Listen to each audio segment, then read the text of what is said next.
Hello and good morning everyone. So recently हमने एक series start की थी जो कि सीडीपी बेस्ड थी और उसी सीरीज में ये हमारा नेक्स्ट लेक्चर होगा जो कि हॉवर्ड गार्डनर और उनकी मल्टीपल इंटेलिजेंसी थ्योरी पे होगा। देखिए जो थ्योरी है वो एग्जाम पॉइंट ऑफ व्यू से काफ़ी इंपॉर्टेंट है। जो भी आपके फ्यूचर एग्जाम्स होंगे वहाँ पे ये आपको काम आएगी। यहाँ से काफ़ी क्वेश्चंस आपको देखने को मिलते हैं, लाइक सी टेट है, एस टेट है, केवीएस है, या डी ट्रिपल एस बी है, या रीट एग्जामिनेशन है। एक या दो क्वेश्चन आपको हर एक एग्जामिनेशन में देखने को मिलते हैं। तो ज़्यादा टाइम वेस्ट ना करते हुए चलिए स्टार्ट करते हैं।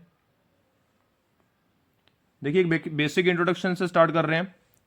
ये जो पिक्चर आपको देखने को मिल रही है ये हॉवर्ड गार्डनर ही हैं। कहाँ से थे? अमेरिका से थे। इनका जो बॉर्न है वो जुलाई 11 1943 में हुआ, अमेरिका के ही शहर पेंसिल्वेनिया में। उसके बाद ये फेमस किस लिए हैं? तो मल्टीपल इंटेलिजेंसी थ्योरी के लिए फेमस है। इन्होंने 30 से ज़्यादा बुक्स को पब्लिश किया मल्टीपल लैंग्वेजेस में। उसके बाद अर्ली लाइफ और एजुकेशन के बारे में बात करते हैं। हालांकि देखो इस तरह के क्वेश्चंस आपको एग्जाम में देखने को मिलते नहीं है, लेकिन बीइंग ए टीचर मेरी ड्यूटी है, मेरा आप सबको ये सब बताना। तो एक बेसिक आप देख सकते हैं। Undergraduate degree social relation Harvard 1965, PhD development psychology Harvard in 1971। आप इसको स्किप भी कर सकते हो, ज़्यादा क्वेश्चन यहाँ से आते नहीं है तो आप स्किप कर सकते हो, क्योंकि मैंने आप लोगों को बताया है कि एग्जाम टाइम में आपको पता होना चाहिए कि what should be study and what should not be study. यहाँ से इंपॉर्टेंट है। देखिए इन्होंने the theory of multiple intelligences दी जो 1983 में है। ये मोस्ट इंपॉर्टेंट क्वेश्चन है, आपको पता होना चाहिए। जो थ्योरी ऑफ मल्टीपल इंटेलिजेंसी है वो कब पब्लिश हुई थी? तो 1983। इन्होंने चैलेंज किया जो ट्रेडिशनल व्यू है सिंगल जनरल इंटेलिजेंसी को। एक बार इसको समझ लेते हैं कि ये क्या है।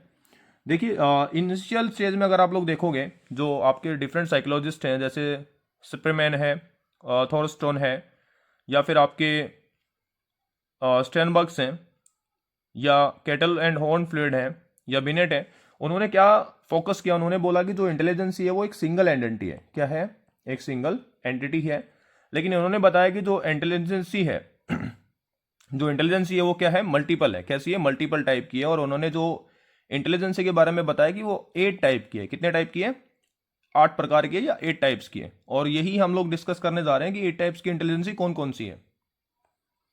तो फर्स्ट इंटेलिजेंसी से हम स्टार्ट कर रहे हैं। तो फर्स्ट जो इंटेलिजेंसी है वो लिंग्विस्टिक इंटेलिजेंसी है। कैसी है?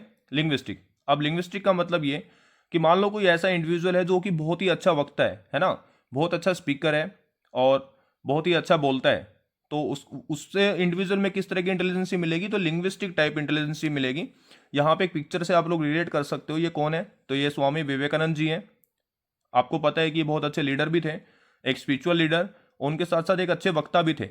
तो ऐसे लोग जो कि सेंसिटिव टू स्पोकन हैं, बहुत अच्छा बोलते हैं और उसके साथ साथ लैंग्वेज लिखते भी हैं, है ना, लिखने का भी काम करते हैं। तो ऐसी इंटेलिजेंसी जिसमें मिलेगी तो उसमें आपने क्या बोला, या उसको हमने क्या मान लिया? लिंग्विस्टिक इंटेलिजेंसी ऐसे लोगों में हमें मिलती है। नेक्स्ट हमारा सेकंड है लॉजिकल मैथमेटिकल इंटेलिजेंसी। इस पिक्चर से आप लोग रिलेट कर पा रहे हो, एल्बर्ट आइंस्टाइन है। ऐसे लोग जिनमें एनालाइज स्किल बहुत अच्छी है, जो कैलकुलेशन बहुत अच्छा करते हैं। इन्होंने जैसे फॉर्मूला ऑफ एनर्जी दिया। तो ऐसे लोग जिनमें लॉजिकल मैथमेटिकल इंटेलिजेंसी बहुत अच्छी है, ठीक है, तो उनको हम लोग किस किस में कंसिडर करेंगे? लॉजिकल मैथमेटिकल इंटेलिजेंसी में ही कंसिडर करेंगे। उसके बाद नेक्स्ट है हमारा म्यूजिकल इंटेलिजेंसी नंबर 3। ऐसे लोग जो कि म्यूजिक को बहुत अच्छा समझते हैं, ठीक है, और कंपोजिशन कर सकते हैं या अप्रिसिएशन ऑफ म्यूजिक या कुछ अच्छा गा पा रहे हैं। तो ऐसे लोगों में किस तरह की इंटेलिजेंसी मिलेगी? तो म्यूजिकल इंटेलिजेंसी मिलेगी, ठीक है। उसके बाद नंबर 4 बॉडी काइनेस्टिक इंटेलिजेंसी। देखिए ऐसे लोग जो कि एथलीट हैं, स्पोर्ट पर्सन है, तो उनमें किस तरह की इंटेलिजेंसी होती है? तो उनमें बॉडी काइनेस्टिक इंटेलिजेंसी है। आप इनको जानते होगे, ठीक है। कमेंट सेक्शन में बताना मेरे को ये कौन है। उसके बाद स्पेशल इंटेलिजेंसी में क्या आता है? जैसे ऐसे लोग जो कि कुछ बना पा रहे हैं, जैसे लाइक स्कल्पचर बना रहे हैं या कोई इंटीरियर डिजाइन कर रहे हैं। तो ऐसे लोग में किस तरह की इंटेलिजेंसी होती है? तो स्पेशल इंटेलिजेंसी होती है। तो ये कौन है? आरवी सुतार है। इन्होंने क्या बनाया था? स्टैचू ऑफ यूनिटी, ठीक है। ये पिक्चर आप लोगों को अच्छे से समझाने के लिए है, जिससे आप लोग रिलेट कर पाओ कि किस इंडिविजुअल में किस तरह की इंटेलिजेंसी पाई जाती है। उसके बाद देखो ये जो नंबर 6 और नंबर 7 जो इंटेलिजेंसी है उसको आपको ठीक ठीक से समझना है। फर्स्ट यहाँ पे बोल रहा है कि इंटरपर्सनल इंटेलिजेंसी। कैसी है? Interpersonal intelligence. ऐसे लोग कौन है? जो understanding and interacting effectively with others. यहाँ पे एक वर्ड है इंटरेक्टिंग विद अदर्स। इंटरेक्टिंग का मतलब ये कि आप लोग जो अपने सोशल कम्युनिटी है ना, लोकल कम्युनिटी है, उनसे आप किस तरह से इंटरेक्ट कर पा रहे हो। जैसे यहाँ पे जो पिक्चर है वो प्रधानमंत्री नरेंद्र मोदी जी की है।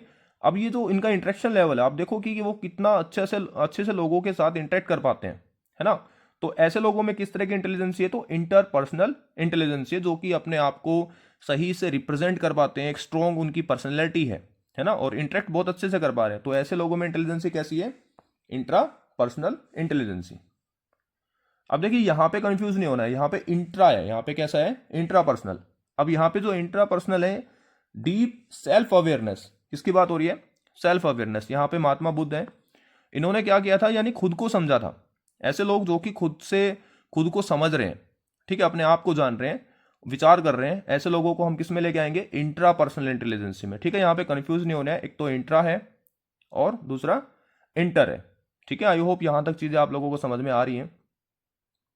उसके बाद जो नेक्स्ट लास्ट है, नेचुरलिस्ट इंटेलिजेंसी। देखो ऐसे लोग जो कि नेचर से बहुत ही अच्छे से इंटरेक्ट कर पाते हैं, इसमें आप लोग किसको कंसिडर कर सकते हो, या तो इन्वायरमेंटलिस्ट को कंसिडर कर सकते हो, या किसी रिसर्चर्स को इंक्लूड कर सकते हो जो कि इन्वायरमेंट में रिसर्च कर रहे हैं या इन्वायरमेंट को बहुत अच्छे से समझ रहे हैं। या और एग्जाम्पल के लिए आप किसी ट्राइब को मान सकते हो, क्योंकि आपको पता है जो ट्राइब है अपने जो भी प्राइमरी वर्क होती है वो कहाँ पे करती है, इन्वायरमेंट में करती है। ठीक है, तो ऐसे लोग जिनमें नेचुरलिस्ट इंटेलिजेंसी पाई जाती है, ठीक है, वो ही इसमें कंसिडर किए जाएंगे। तो ये टाइप ऑफ इंटेलिजेंसी थी। उसके बाद new addition to multiple intelligence की बात हो रही है। अब न्यू एडिशन क्या है मल्टीपल इंटेलिजेंसी में, देखो Gardner has suggested two other possible intelligence. अब ये दो चीजें आपको समझनी है, एक तो एग्जिस्टेंस इंटेलिजेंसी है, दूसरा मॉरल इंटेलिजेंसी है। मॉरल तो आपको पता होगा, मैं ये एग्जिस्टेंशियल के बारे में बताता हूँ।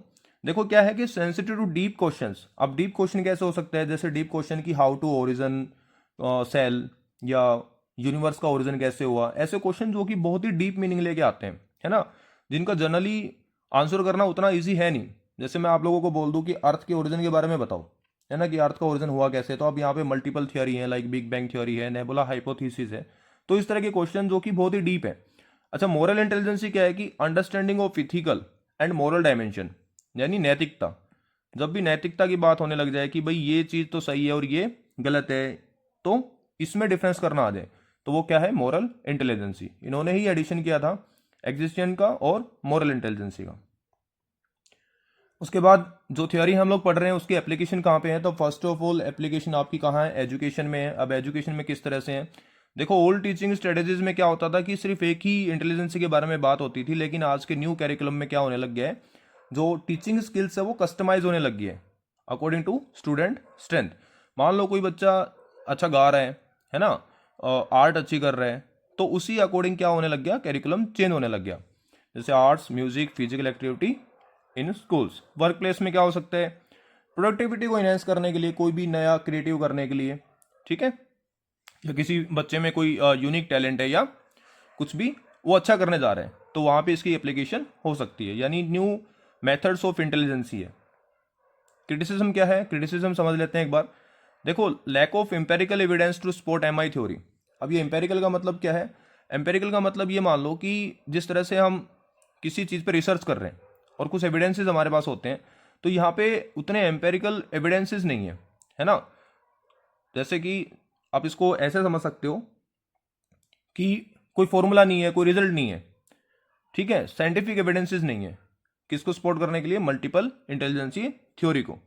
उसके बाद है मेजरेबल क्राइटेरिया में लैक करता है। मेजरेबल क्राइटेरिया का मतलब क्या, हम ये नहीं बोल सकते ना कि भी किसमें 2 किलो बुद्धि है या 2 kg बुद्धि है या 3 kg है, तो मतलब यहाँ पे यूनिट का एक बड़ा कॉन्फ्लिक्ट है कि हम मल्टीपल इंटेलिजेंसी को काउंट कैसे करेंगे, किसमें कितनी है। तो ये इसका क्रिटिसाइज है। सपोर्ट कैसे है, स्कोप ये है कि इंटेलिजेंस एंड एजुकेशनल रिफॉर्म्स। हाँ, एजुकेशनल रिफॉर्म्स की बात हो ही रही है आज के टाइम पे, आप मॉडर्न स्कूल्स में देख रहे हो, मॉडर्न स्कूल्स में मल्टीपल स्किल्स की बात होती है, क्रिएटिविटी की बात होती है, तो वो इसी के कारण होती है। उसके बाद कंक्लूजन क्या है, हार्वर्ड गार्डनर, आप अभी तक आई होप समझ चुके हो कि हार्वर्ड गार्डनर की मल्टीपल इंटेलिजेंसी थ्योरी है, अंडरस्टैंडिंग इंटेलिजेंसी। उसके बाद डाइवर्सिटी इन एजुकेशन, एजुकेशन में मल्टीपल प्लेटफॉर्म्स आज हम लेके आए हैं, ठीक है, पर्सनल ग्रोथ के लिए काफ़ी हेल्पफुल है, ठीक है, और अपनी सोसाइटी को नर्चर करने के लिए भी ये मल्टीपल इंटेलिजेंसी हेल्प करती है। तो thought of the day, success is not the key to happiness, happiness is the key to success. If you love what you are doing you will be successful. देखो कुछ इस तरह से है कि जो हम मान लेते हैं कि ये कोई ए पॉइंट है, यहाँ तक इसके बाद ही हमें क्या मिलेगी, सक्सेस मिलेगी, लेकिन ऐसा है नहीं। जो हमारी जर्नी है, जैसे लर्निंग जर्नी है, वो भी क्या है, सक्सेस है। अगर आप जो कर रहे हो उससे आप खुश हो तो वही क्या है, सक्सेस है। और अगर आपको ये लेक्चर इन्फॉर्मेटिव लगता है तो आप अपने फ्रेंड्स के साथ शेयर कर सकते हो। आज के लिए सिर्फ इतना ही रखते हैं। नेक्स्ट लेक्चर में हम इसके ऊपर जो भी एमसीक्यू क्वेश्चंस हैं, प्रीवियस ईयर क्वेश्चंस हैं, उन पे क्वेश्चंस को सोल्व कर रहे होंगे, वहाँ पे हम मिलेंगे। तो आज के लिए सिर्फ इतना। Bye and have a nice day.